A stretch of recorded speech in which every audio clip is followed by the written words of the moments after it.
বহুকাল আগে প্রথমবার ভগবান শঙ্করের যখন সৃষ্টি তৈরি করার প্রয়োজন হলো, তখন তিনি শ্রী বিষ্ণুর আবির্ভাব ঘটালেন। তিনি বিষ্ণুকে ধ্যান করতে বললেন।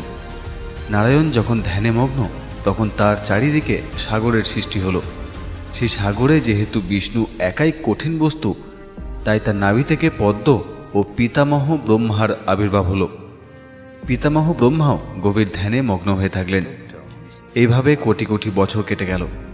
তারপর যখন তাদের ধ্যান ভঙ্গ হলো, তখন তারা নিজেদের মধ্যে বিবাদ শুরু করে দিল এই নিয়ে যে কে আগে জন্মেছে বা কে সর্বশ্রেষ্ঠ।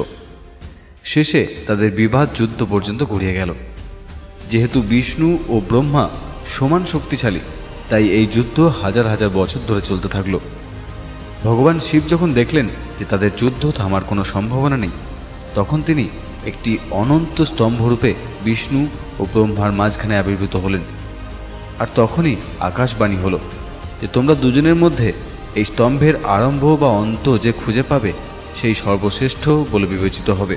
এই বাণী শুনে ভগবান বিষ্ণু স্তম্ভের নিচের দিকে গেলেন, আর পিতামহ ব্রহ্মা উপরের দিকে।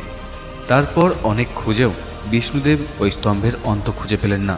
তখন বিষ্ণুদেব আবার স্বস্থানে ফিরে এলেন আর ভগবান শিবকে বললেন, হে ভগবান, আপনি অনাদি অনন্ত, আপনার স্বরূপ খোঁজা আমার মূর্খতা ছিল, আপনি আমাকে ক্ষমা করুন। অপরদিকে ব্রহ্মা নিরন্তর উপরের দিকে যেতে থাকলেন এবং তিনি অনেক খুঁজেও স্তম্ভের মাথা দেখতে পেলেন না। তখন তিনি একটি ধুতুরা ফুল দেখতে পেলেন। তিনি ফুলটিকে বললেন যে তুমি ভগবান শিবের কাছে গিয়ে বলবে যে আমি স্তম্ভের আরম্ভ খুঁজে পেয়েছি আর তুমি তার সাক্ষী। তারপর ব্রহ্মা সেই ফুল নিয়ে শিবের কাছে এলেন এবং বললেন, আমি স্তম্ভের উৎস খুঁজে পেয়েছি এবং এই ফুলটি তার সাক্ষী। মহাদেব এই কথা শুনে ভয়ানক ক্রোধিত হয়ে বললেন, এই স্তম্ভের কোনো উৎস বা অন্ত নেই। আমি অনন্ত, আমি পরিপূর্ণ, আমি চরাচর এবং আমি সম্পূর্ণ এবং আমি অসম্পূর্ণ। ভগবান ব্রহ্মা তখন তার ভুল স্বীকার করলেন এবং ব্রহ্মা আর বিষ্ণু মিলে শিবকে বললেন যে উনি যেন তাদের মতোই নির্দিষ্ট সাকার রূপে বিরাজ করেন।